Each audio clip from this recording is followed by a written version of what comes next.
and we get a chance to talk to our good buddy back in the fold as our colleague, and that is Mark Jackson, who's going to call the games with Mike Breen and Jeff Van Gundy. Mark, it's Michael and Don. How you doing? I'm doing outstanding. Thanks for having me. Good talking to you.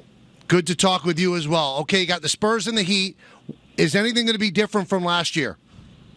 I think it's going to be a great series. At the end of the day, it's the two best teams in basketball, and I think great stories. One in Miami with, some Hall of Famers and 4 times straight to the finals, and then you look at, San Antonio after what happened last year. For them people thought they were dead and it was over with. For them to bounce back off of, basically losing a championship after having it in its hands at the end of last year. It's an incredible story with an all-time great coach in Pop and some all-time great players. And it's going to be an incredible finals for us, not just a call, but sit back and watch.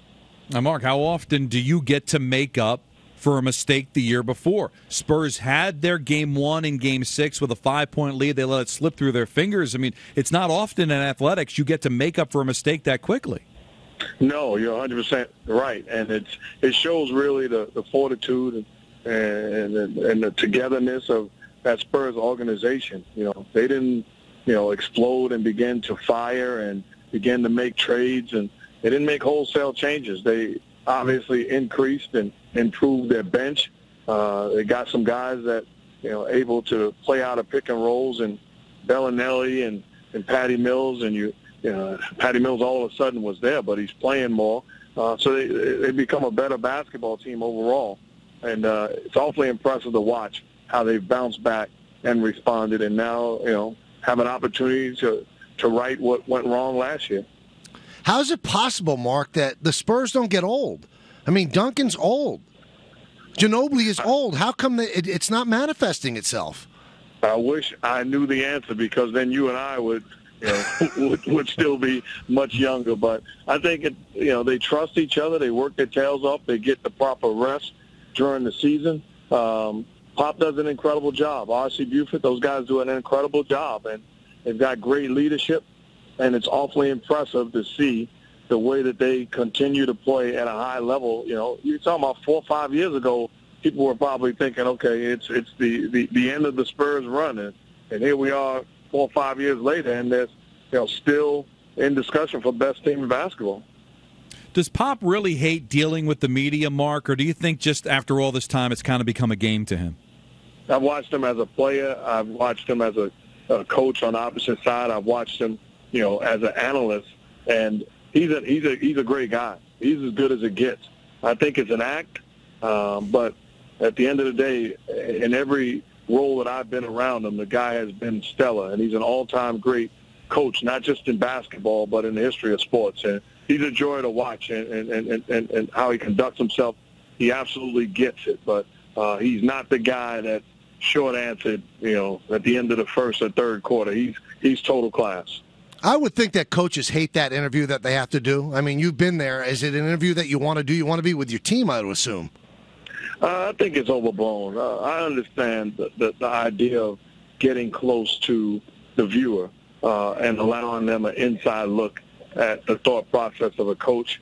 To go over there and to answer 2 questions is not too much of a demand at the end of the day. So I have no problem with it, and I think I really don't think Pop has a huge problem with it. I do understand wanting to be around your team, but somehow him and the other coaches figured a way to get coaching done in spite of answering 2 silly questions at the end of the first or third.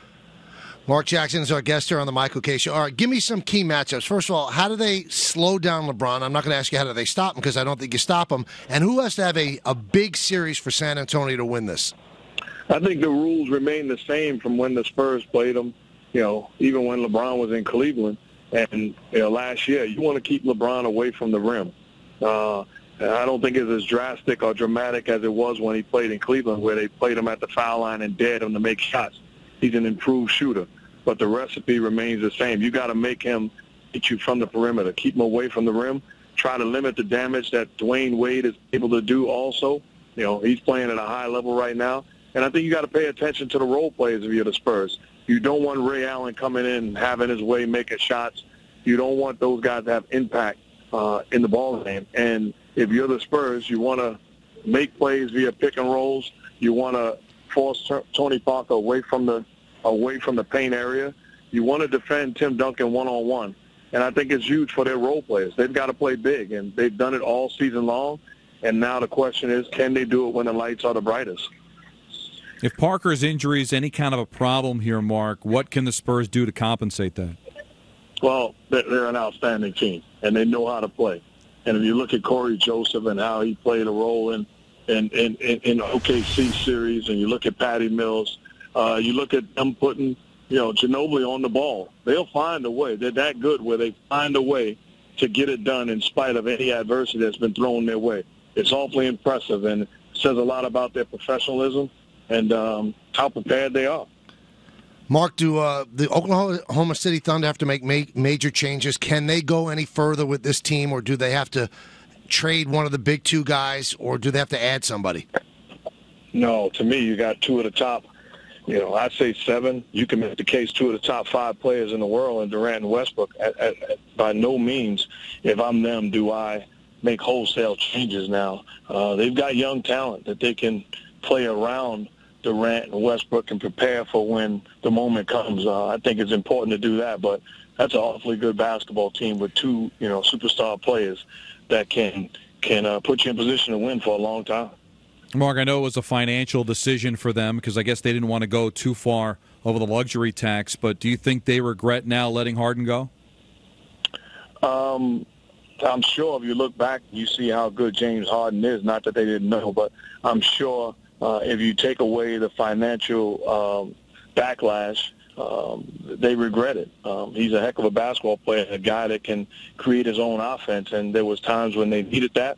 They needed to take the pressure off of Westbrook and Durant, and it made them awfully tough to guard. But these are business decisions that you make as a team, as an organization.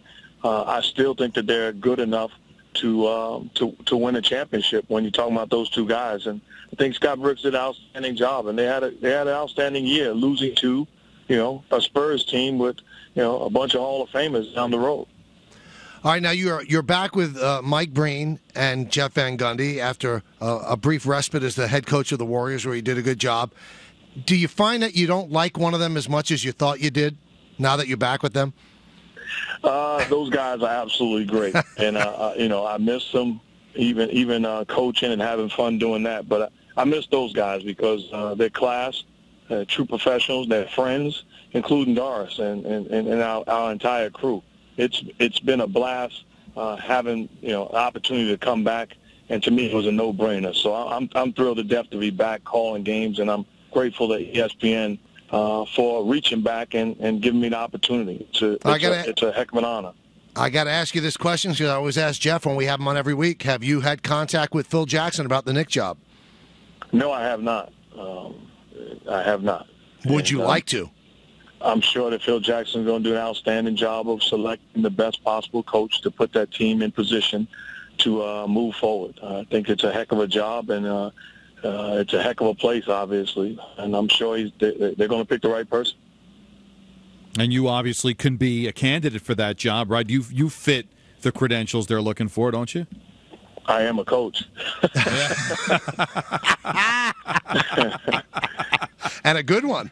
Oh, thank you so much. Thank you.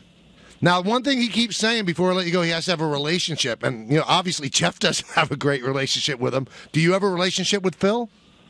Played against him and obviously covered, games where he coached. Know him and cordial. As far as a relationship, that can be defined in a lot of different ways. So I'm not sure how to answer that. I think he'll make a great decision for that organization. And I know that Jeff Van Gundy is an incredible coach, and if he wants to coach again, he's going to have an opportunity to continue along that path. And as far as I'm concerned, I look forward to the opportunity to getting back into coaching one day in this league, and it'll play itself out. Mark, we appreciate your time. Have a great time doing the finals. Can't wait to watch them. They should be so great. So we thank you for popping on with us. Thank you. You don't just have to have Mike or Jeff. You can have me every now and then, man. It's hard to get a hold of you, man. It's just spread the love, man. It's we'd rather have you, but it's like getting you're just under getting Barack Obama. That's how tough it is to get you. It's true. I appreciate it. Good to be back with you guys, man. All right, be good.